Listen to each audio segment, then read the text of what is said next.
El Evangelio está lleno de ejemplos de sanación interior, como la de la sanación de Pedro, que estaba herido en su memoria por su triple negación y que Jesús sanó haciéndole hacer una triple profesión de amor en la misma escena al lado de una brasa encendida.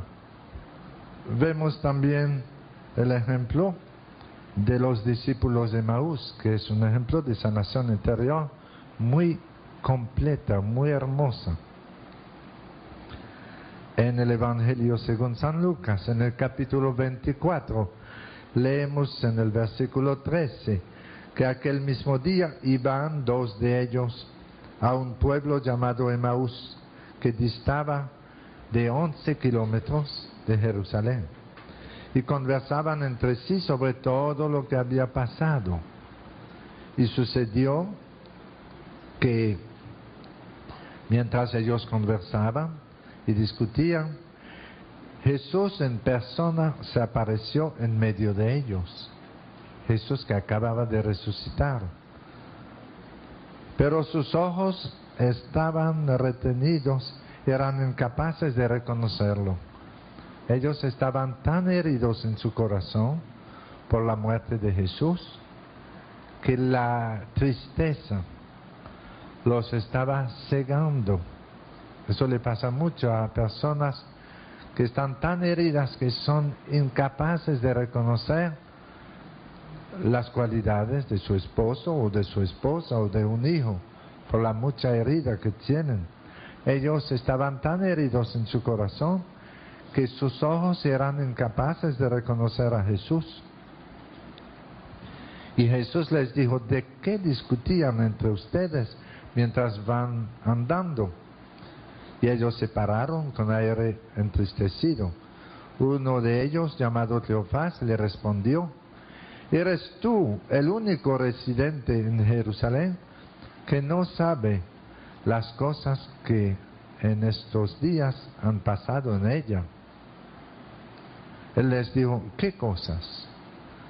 Ellos le dijeron: lo de Jesús de Nazaret, que fue un profeta poderoso en obras y palabras delante de Dios y de todo el pueblo, como nuestros sumos sacerdotes y magistrados lo condenaron a muerte y le crucificaron.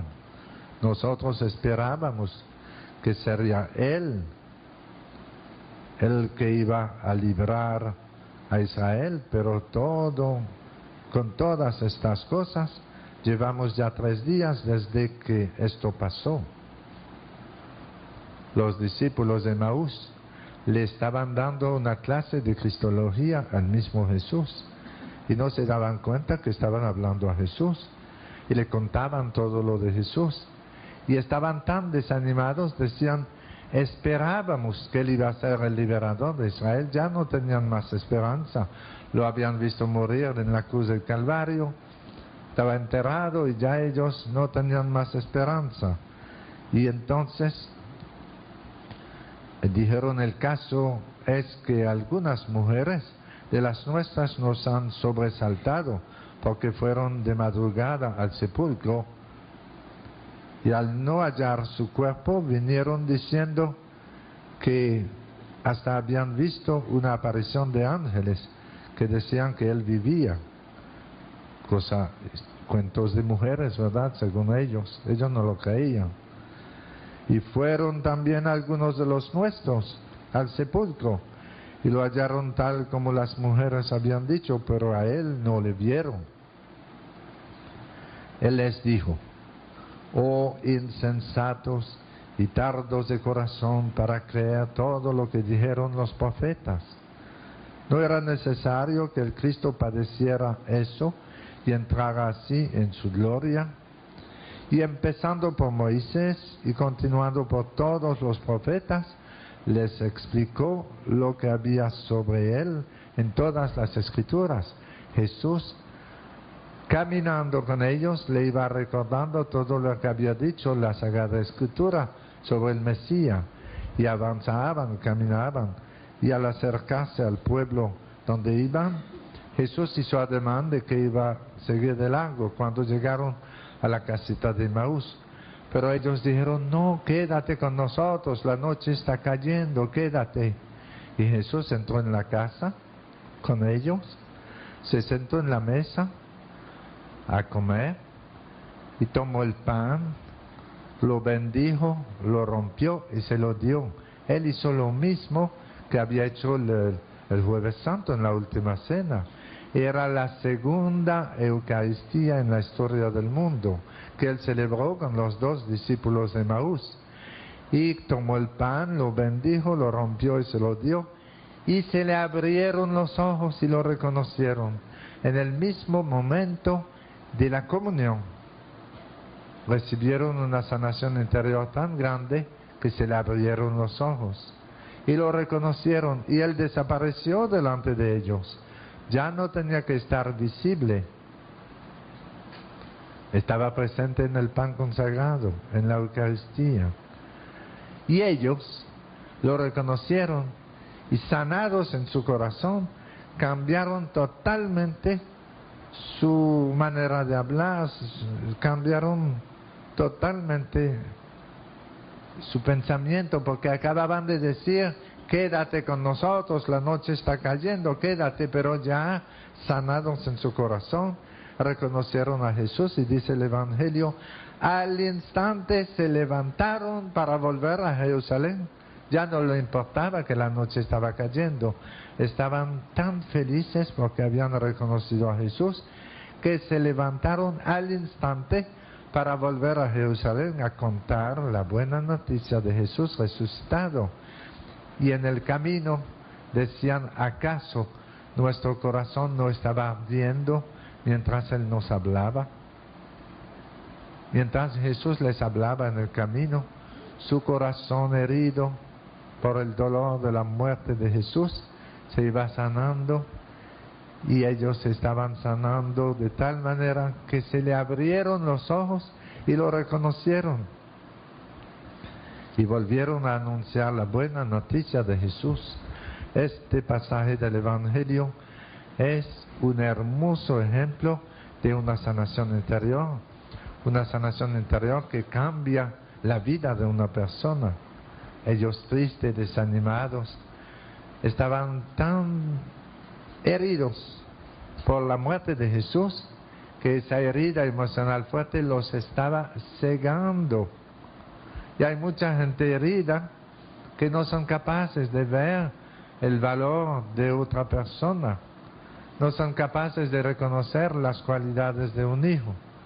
Heridos en su corazón, no son capaces de ver el valor de la vida, son capaces de pegarse un tiro porque ya no tienen capacidad para descubrir el valor de la vida.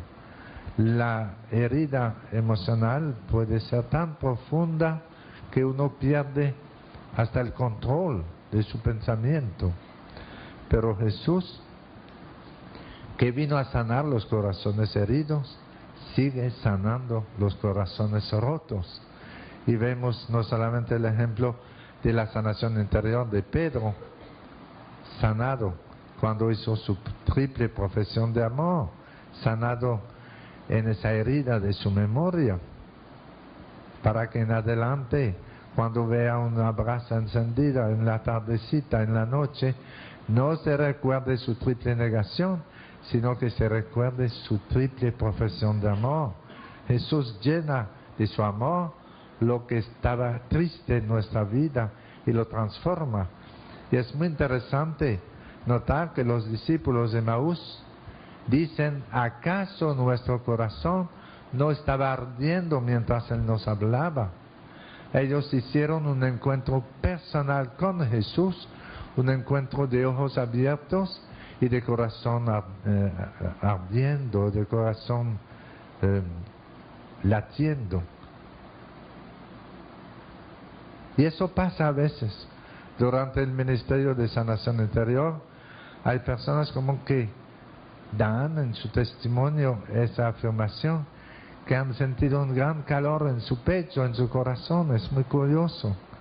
Algunos durante la sanación interior sienten un calor tan grande que comienzan a sudar y no saben lo que pasa. y es el calor del amor de Jesús que los está penetrando y los está sanando. Eso es muy frecuente. Son muchos los que dicen que en un momento de sanación interior, cuando un grupo estaba orando por ellos, han sentido un gran ardor en su pecho, un gran calor, y Jesús está sanando. La herida psicológica en lo más profundo de nuestro subconsciente y hasta en el inconsciente de nuestro ser, Jesús puede sanar a uno y puede transformar la vida de uno. Jesús puede darnos un corazón nuevo.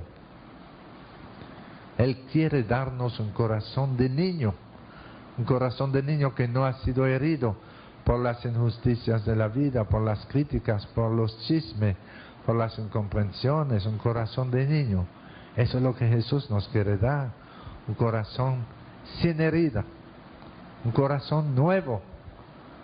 Yo le decía durante un retiro, hay gente entre ustedes que para venir a este retiro se han comprado zapato nuevo, otros están estrenando camisa nueva, hay gente que están estrenando vestidos nuevos, pero cuando vuelvan a su casa, ustedes van a estar estrenando un corazón nuevo, un corazón nuevo.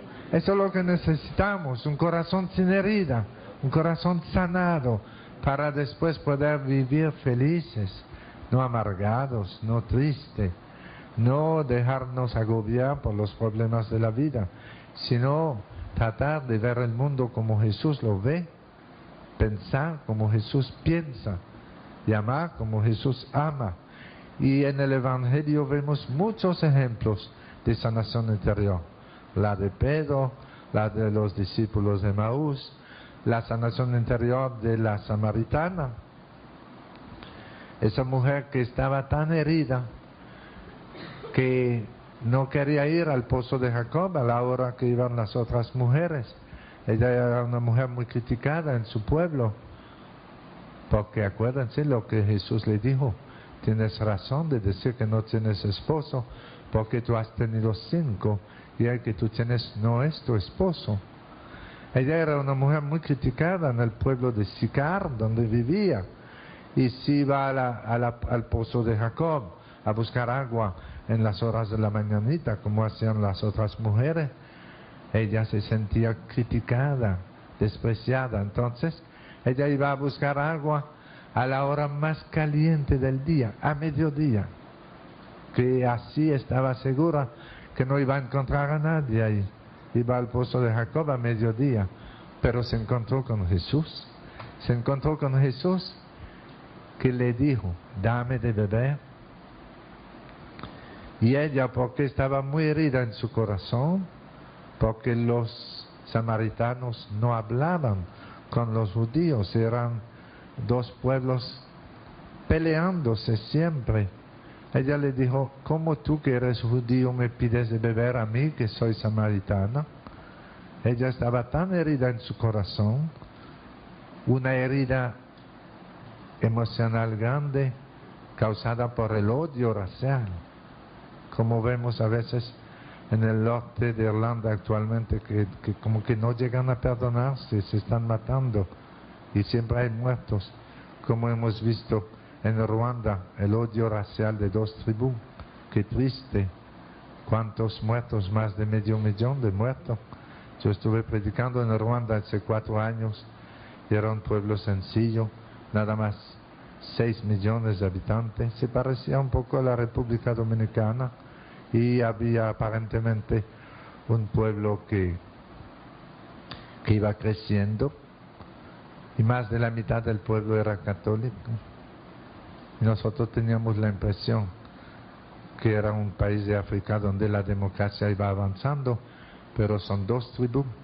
Una tribu son 80% de la población y la otra, no, 90% en una y 10% en la otra. Pero la tribu de 10% son los más intelectuales, los más capacitados, los más inteligentes, y los otros son más sencillos, son más agricultores sencillos, y el grupo del 10% era el que dirigía el pueblo. Pero cuando se fueron los belgas, hubo elección y el grupo más numeroso ganó la elección. Y entonces los intelectuales tuvieron que irse huyendo porque los echaron a muchos del país y salieron de Ruanda y se fueron al país vecino y se prepararon para volver a tomar el poder. Y la Virgen María se apareció en Kibeo, una pequeña ciudad de Ruanda. Yo tuve la oportunidad de ir a Kibeo, donde se apareció la Virgen en el 1981, el mismo año que se apareció en Medjugorje. Ella dijo: yo soy la madre del Verbo. Se apareció a 5 o 6 estudiantes. La mayor relataba todo lo que decía la Virgen. Y aparentemente el obispo, yo fui a desayunar con el obispo de Kibeo y me decía que parecía muy auténtico lo de la aparición. La fe había crecido tanto en Kibeo, decía los días de semana. Ahora tenemos de 300 a 400 personas en la misa cada mañana temprano y hay mucho más fe y ha crecido la fe, pero la Virgen venía a pedirle que se perdonaran. Y el 19 de agosto del 1982, es decir, el año después de comenzar las apariciones que acontecían una vez al mes, la Virgen le dio a Albertina, la mayor, y las otras muchachas una visión espantosa y lloraron todas, y la Virgen estaba llorando con ellas porque han visto un río de sangre y la Virgen le enseñó muchos cadáveres en la carretera con la cabeza cortada, y eso los hizo llorar, las hizo llorar a todas, y la Virgen lloraba con ellas y les pedía orar mucho por la paz y perdonarse. Oraron, algunos perdonaban, pero otros no. Era el 19 de agosto del 1982 y pasaron los años, y en el 1994, 12 años después, sucedió lo que la Virgen le había enseñado en la visión espantosa de cadáveres con la cabeza cortada. Lo mismo en Medjugorje, la Virgen había pedido orar por la paz. Se apareció en los dos sitios pidiendo orar por la paz. Y la gente de Medjugorje oró mucho y ayunó. Pero en Yugoslavia muchos no lo creían, incluso sacerdotes, incluso obispos. Decían que eso era falso. El obispo de Mostar no quería saber de la aparición de Medjugorje. Eso pasaba en su diócesis. Y decía que eso era una trampa inventada por los franciscanos y que era una gran mentira. Y él luchó en contra. Pero cuando estalló la guerra en Yugoslavia, el obispo de Mostar pasó un gran susto, porque las bombas cayeron sobre su obispado y sobre su catedral y se destruyó todo, y él se fue huyendo.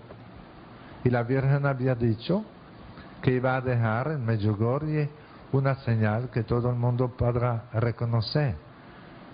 Y pasaron los años y estalló la guerra en Bosnia, y ustedes han visto todo eso por televisión, lo terrible que fue. Pero en Medjugorje no hubo un solo muerto de la guerra. Era como un oasis de paz en un país en guerra. Medjugorje siguió orando y la gente ayunando, y las ciudades vecinas, Mostar, Split y todas las ciudades vecinas han sufrido enormemente. Los militares que son comunistas, el gobierno comunista que dominaba Medjugorje atacó con mucha rabia las iglesias y bombardearon más de 360 iglesias destruidas. La televisión le enseñó eso a ustedes. Y resulta que Medjugorje, que estaba en pleno país de guerra, no fue destruido, ni una bomba estalló en Medjugorje, ni una persona ha sido matada por la guerra. Y una vez el ejército fue, un aviador había sido enviado a bombardear Medjugorje, Y cuando pasó encima de Medjugorje había una nube tan densa que él no pudo encontrar la ciudad. Y pasó encima de la ciudad y no la descubrió. Y cuando llegó del otro lado, los croatas lo tumbaron. Y el avión se cayó, pero él no se murió. Y él dijo que había sido enviado a bombardear Medjugorje, pero no lo encontró. La Virgen había dicho: dejaré en Medjugorje una señal que todo el mundo lo podrá ver.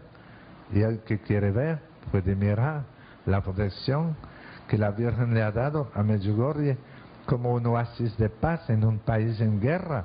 Si todo el mundo hubiese hecho en Yugoslavia lo que hizo Medjugorje, se hubieran reconciliado. Qué curioso. El mismo año, que era el año del 4º centenario del dogma de la maternidad divina, se apareció la Virgen en Medjugorje. En junio se apareció en Kibeo, en Ruanda, en el verano, en el mes de octubre o noviembre.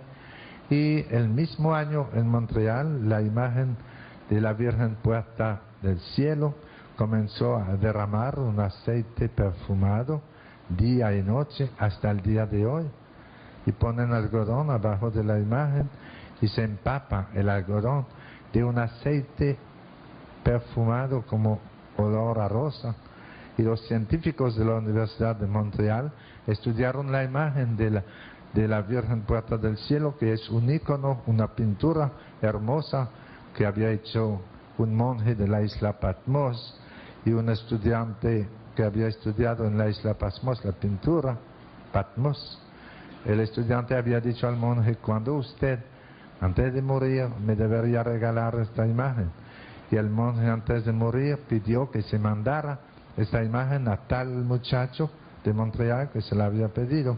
Y se la mandaron y él la tenía como recuerdo de su profesor de pintura, un monje muy hábil en pintura para hacer íconos, que son imágenes piadosas.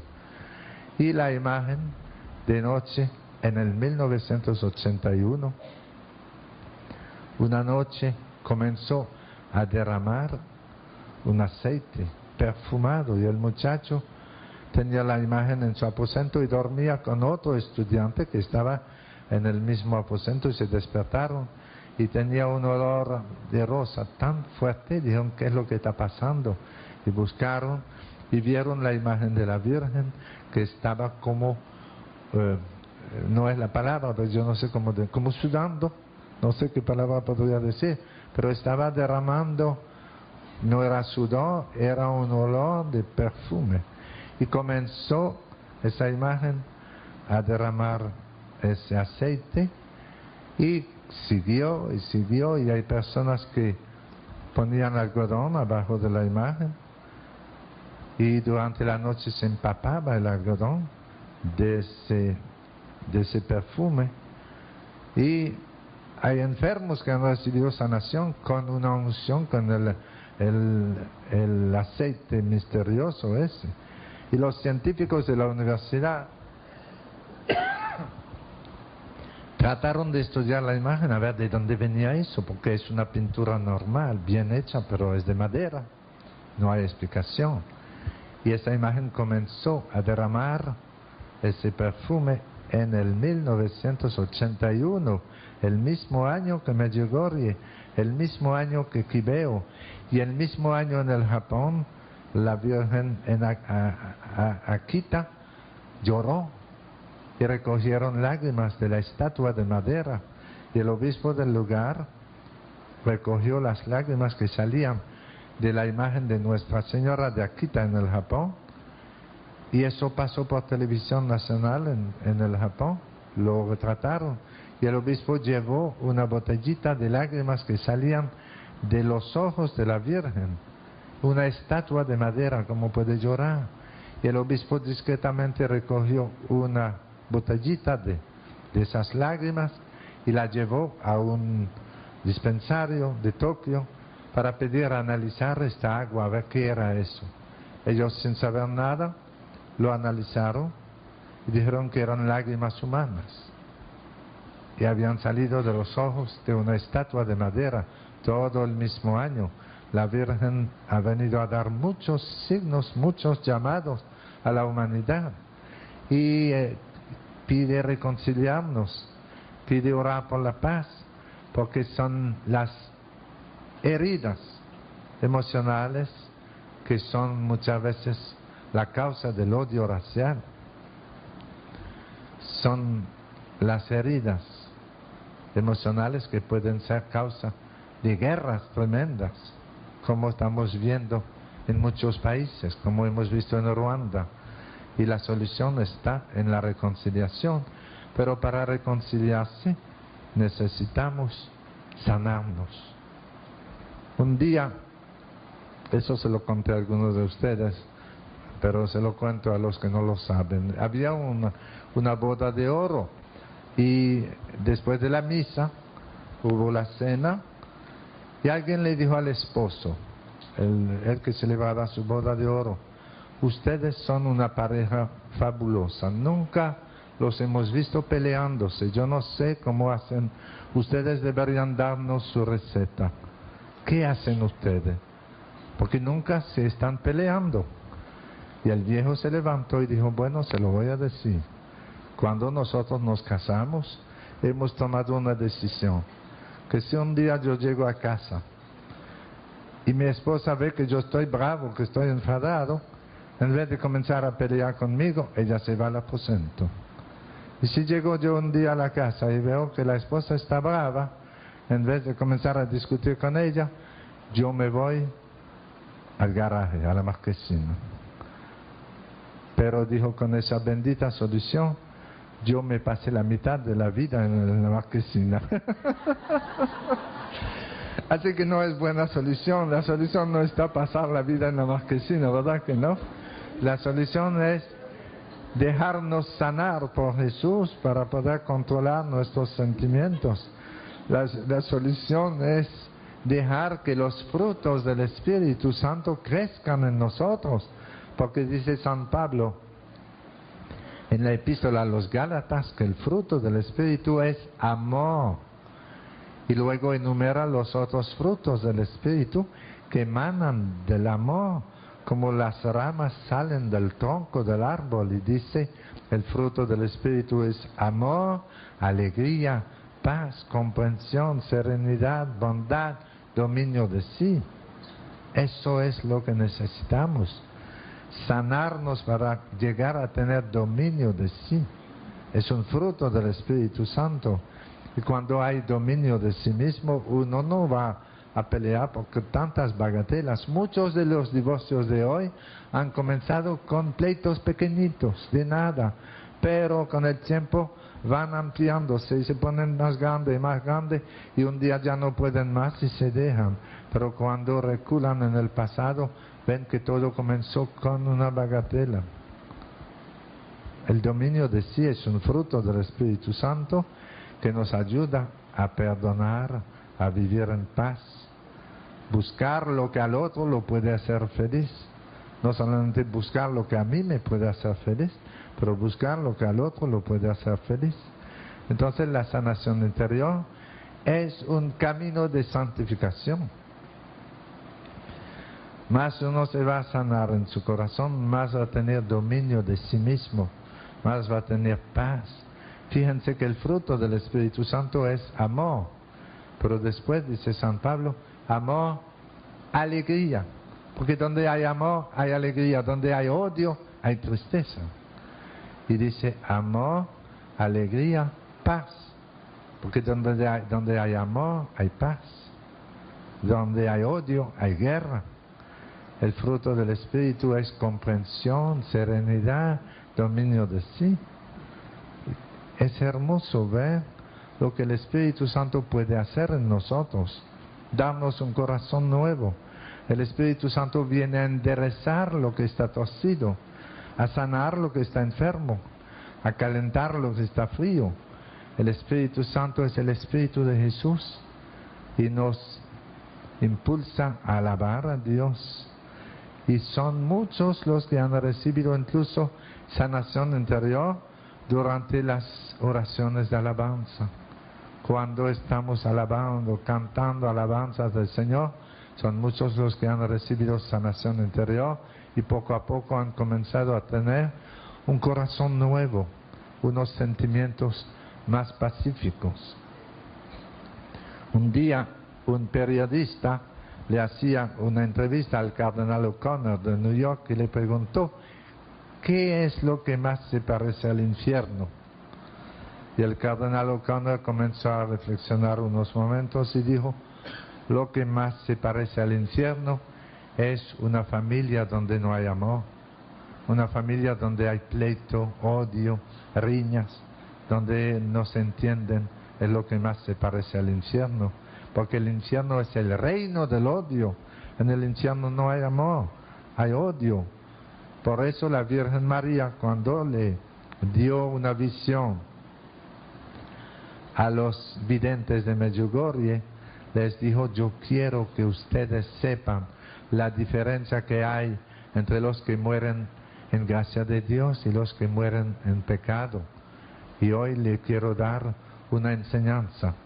Y a la Virgen la ven como nos vemos nosotros, porque se aparece con su cuerpo glorificado. Ella subió al cielo con su cuerpo glorificado y se aparece con su cuerpo glorificado, pero ella le dio una visión como una película que pasaba en la pared en la sala de aparición en la iglesia de Medjugorje, y comenzó enseñando algo como una película, y veían en la pared una multitud de personas, dicen ellos, que eran mucha gente que andaban como triste, cabizbajo, y la Virgen les dijo: esta es una imagen del purgatorio.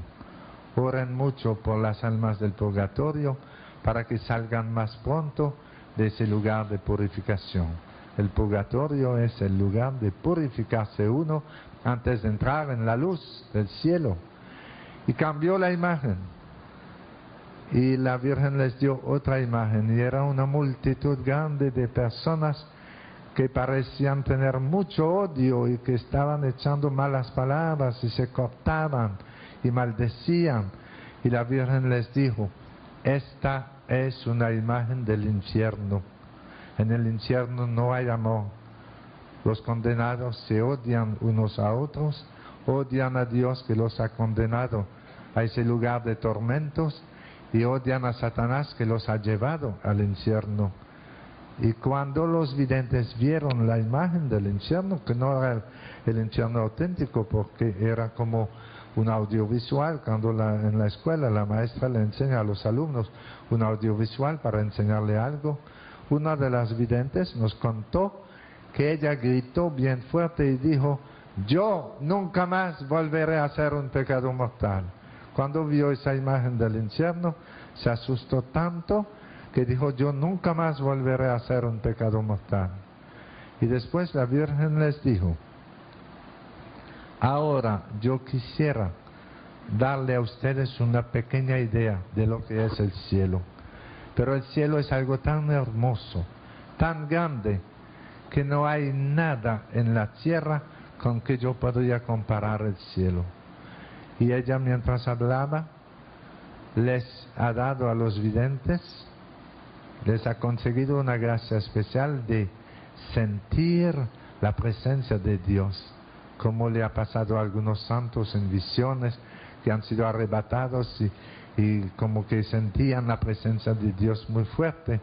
Y decían las videntes que durante esos momentos sentían un gozo tan grande que pensaban que el corazón se le iba a explotar. Sentían una presencia de Dios que los llenaba de alegría, de gozo, y no podían decir cómo. Y mientras decían eso, yo pensaba en lo que dice San Pablo: el ojo no ha visto y el oído no oyó lo que Dios tiene reservado para los que lo aman. Si uno supiera lo que va a perder si pierde el cielo, aceptaría cortar con cualquier cosa para no arriesgar su vida eterna. Aceptaría cortar con cualquier vicio, con cualquier pecado, para no arriesgarse frente a la eternidad. Por ser bautizados somos hijos de Dios, Somos templos vivos del Espíritu Santo. Somos herederos del cielo. Hermanos, esta noche se los suplico, no se arriesguen. No arriesguen su herencia eterna por unos minutos de placer. No arriesguen su herencia eterna. Le repito lo que le he dicho otras veces en la predicación, que la Virgen María vino a decir a la humanidad en Fátima en el 1917, si los hombres supieran lo que es la eternidad, ¿cómo cambiarían de vida?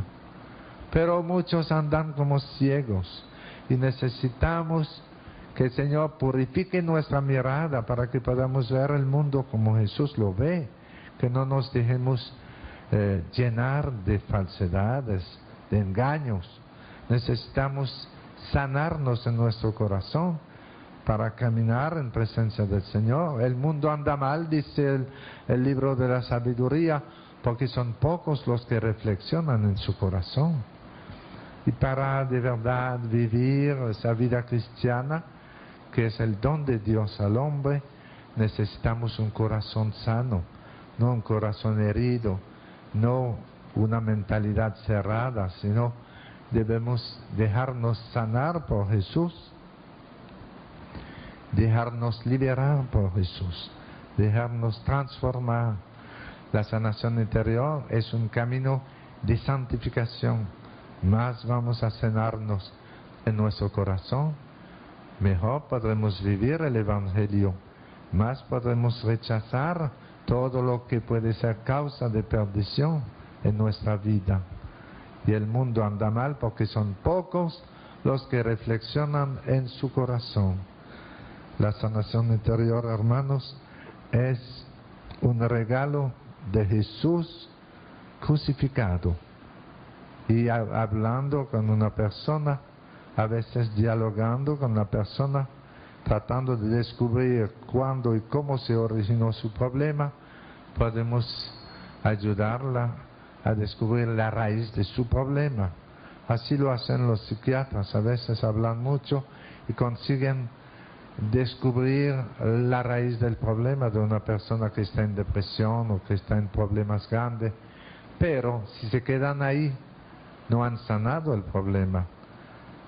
El psiquiatra, además de descubrir la raíz del problema, si es cristiano, debe orar con el paciente para que Jesús sane la herida que está en la raíz de su problema. Y esa herida se puede descubrir dialogando con la persona, como lo hizo Monseñor Uribe cuando le preguntó a la señora, ¿cuándo fue que comenzó tu crisis de asma? Dialogando con ella, descubrió cuándo comenzó, descubrió por qué comenzó, por el chisme que la vecina le había levantado, y oraron para que Jesús sanara esa herida en su memoria, y al sanarse esa herida desapareció el asma. También se puede descubrir a través de un discernimiento carismático. El discernimiento carismático es uno de los muchos carismas que el Espíritu Santo está renovando en la iglesia de hoy, uno de los muchos carismas que el Señor nos da para ayudar a nuestros hermanos. El discernimiento carismático no es fruto de una técnica psicológica, sino una gracia especial del Señor para ayudar a un caso particular. Y el Señor nos puede dar un discernimiento carismático en el ministerio de sanación, por ejemplo. Yo creo que es a ustedes que le contaba el testimonio de la muchacha que se desmayaba, ¿verdad? Y no sabía lo que tenía.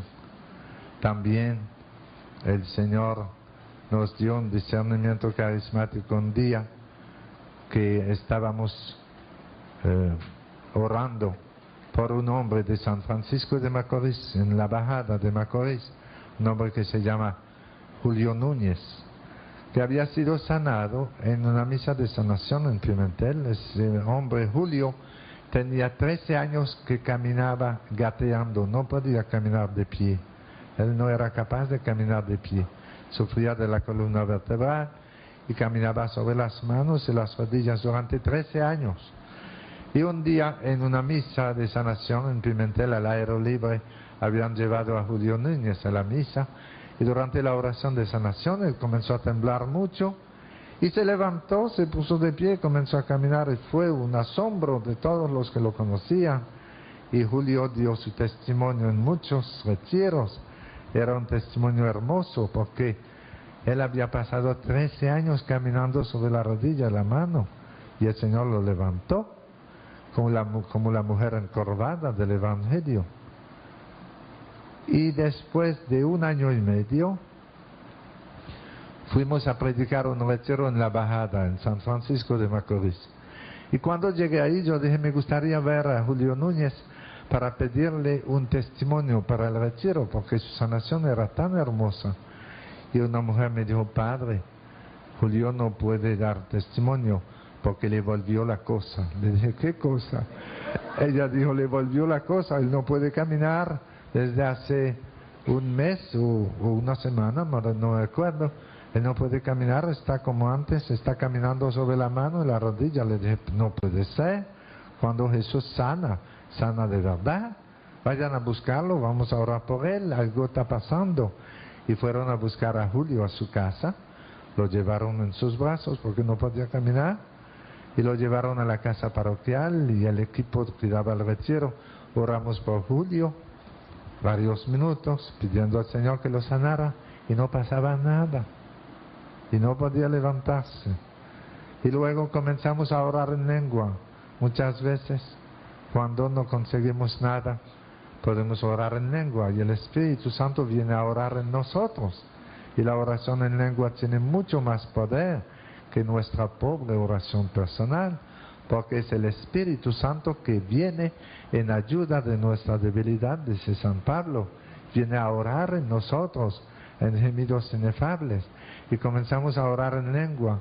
Y durante la oración en lengua yo recibí en mi corazón una palabra de discernimiento carismático. Recibí como una palabra de conocimiento la palabra espíritu de enfermedad.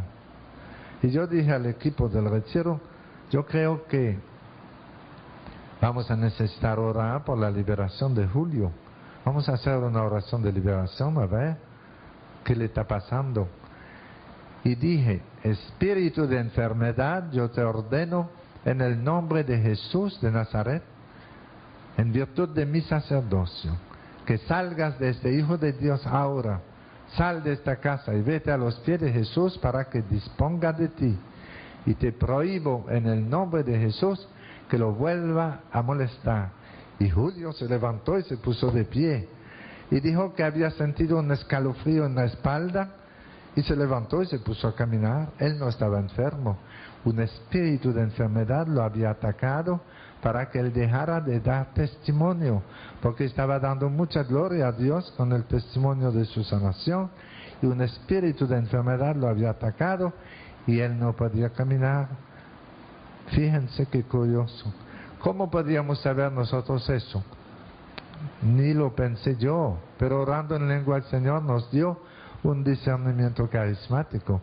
Así pasa también en el ministerio de sanación interior. A veces un equipo está orando y alguien recibe como una certeza en su corazón para saber si es auténtico o no.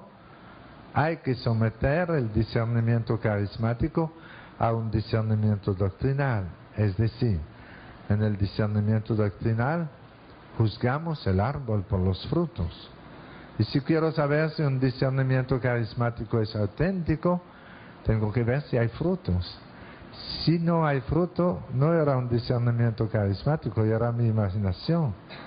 Si al hacer una oración de liberación, echando el espíritu de enfermedad en el nombre de Jesús, no hubiese pasado nada, hubiéramos podido decir, bueno, es un error, eso no viene del Señor. Pero al echar el espíritu de enfermedad, Julio se levantó y comenzó a caminar, y en el retiro dio 2 testimonios, que el Señor lo había sanado y que el Señor lo había liberado. Eso fue muy hermoso. Así, hermanos, en el ministerio de sanación interior, es muy importante que los que oran por sanación interior en equipo, estén atentos a lo que el Señor le dice. Lo que más me fastidia a mí es cuando comienzo a orar por una persona y que en vez de escuchar la oración y unirse en silencio a la oración, la persona comienza a decir, sí Señor, aleluya, sí Señor. Yo le digo, cállate, tú vas a orar, yo voy a orar, pero no podemos hablar dos a la vez. No es una gallera que tenemos aquí. Porque hay gente que no escucha nada de lo que estamos diciendo. Y no es eso. A veces en la oración el Señor nos puede dar una palabra, si nosotros damos cuenta que puede ser instrumento de sanación interior para la persona. Pero si la persona no escucha, algunos tomaron esa maña, yo no sé de dónde, parece una influencia de algunos pentecostales, que cuando oran parece una gallera, todos hablan juntos. Y eso no es una oración, uno la dirige y los otros se unen en silencio. Aquí ya creo que no se ve mucho eso, pero en algunos países sí.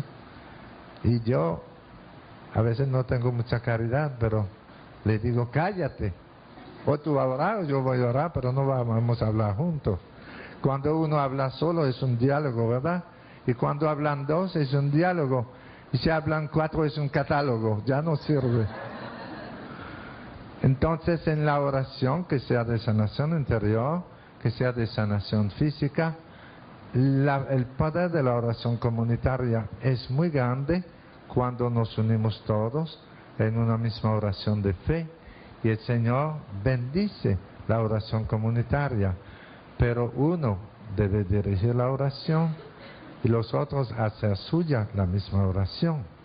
Y cuando oramos por una sanación interior, es bueno estar atentos. A veces el Señor le da a uno una palabra de conocimiento, como cuando recibí la palabra espíritu de enfermedad. ¿Cómo podía yo saber que Julio Núñez había sido atacado por un espíritu de enfermedad?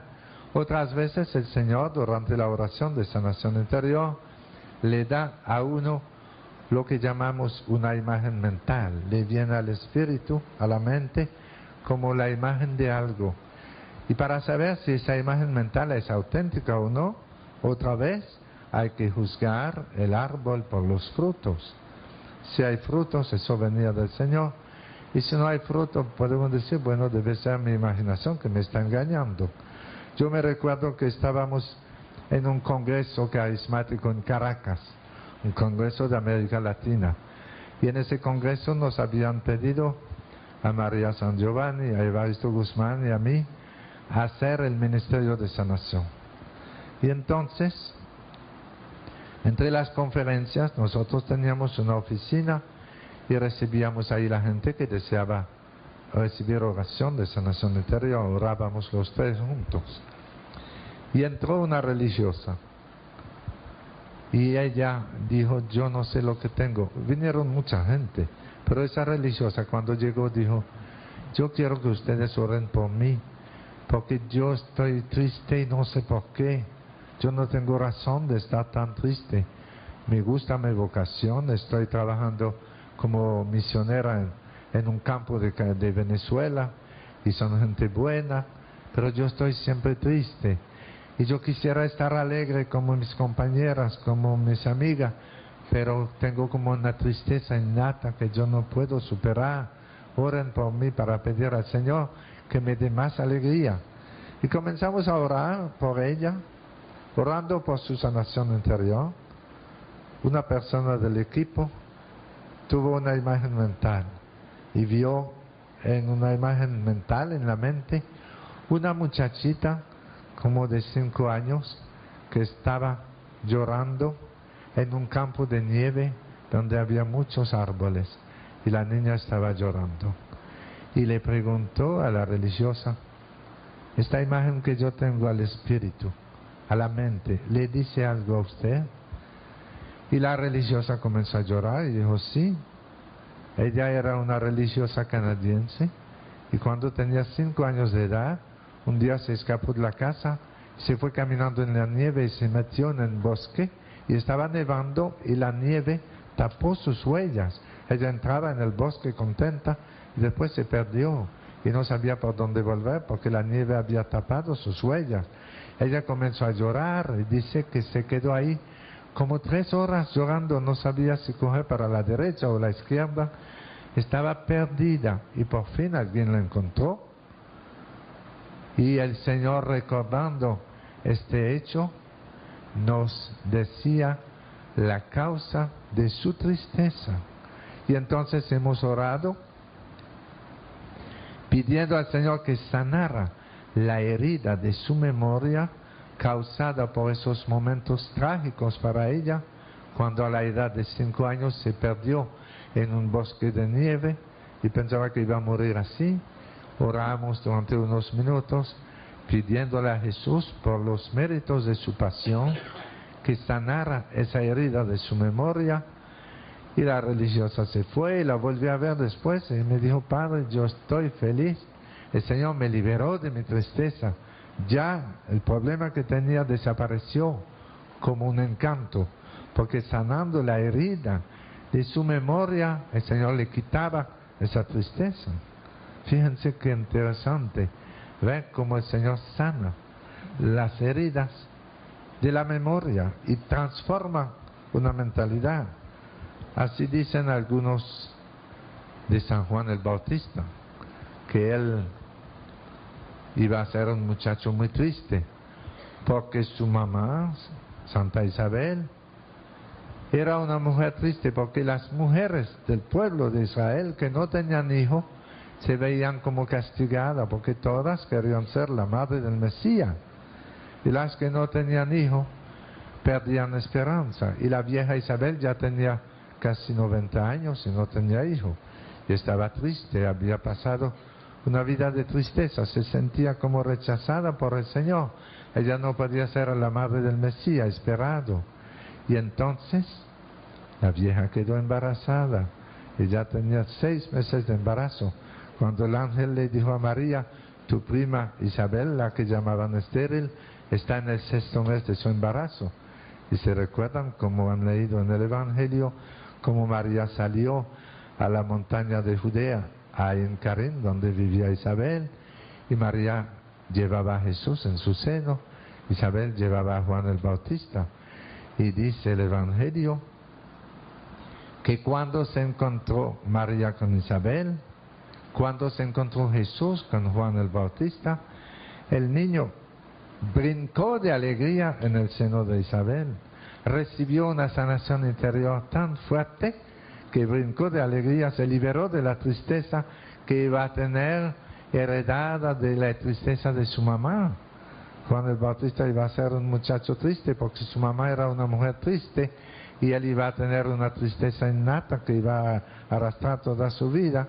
Y Jesús, al encontrarlo, sanó el corazón de Juan el Bautista, tanto que él brincó de alegría en el seno de su madre.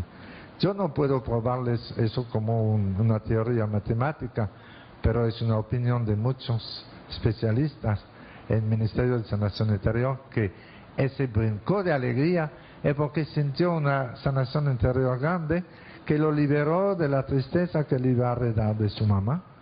Y así el Evangelio está lleno de ejemplos de sanación interior.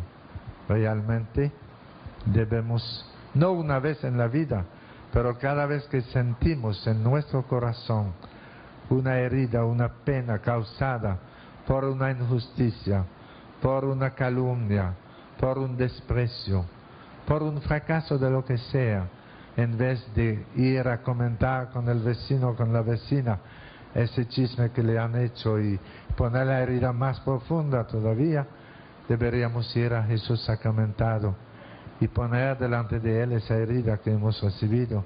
Él es el sol de justicia, y para ustedes los que temen mi nombre, dice Jesús, brillará el sol de justicia con la salud en sus rayos.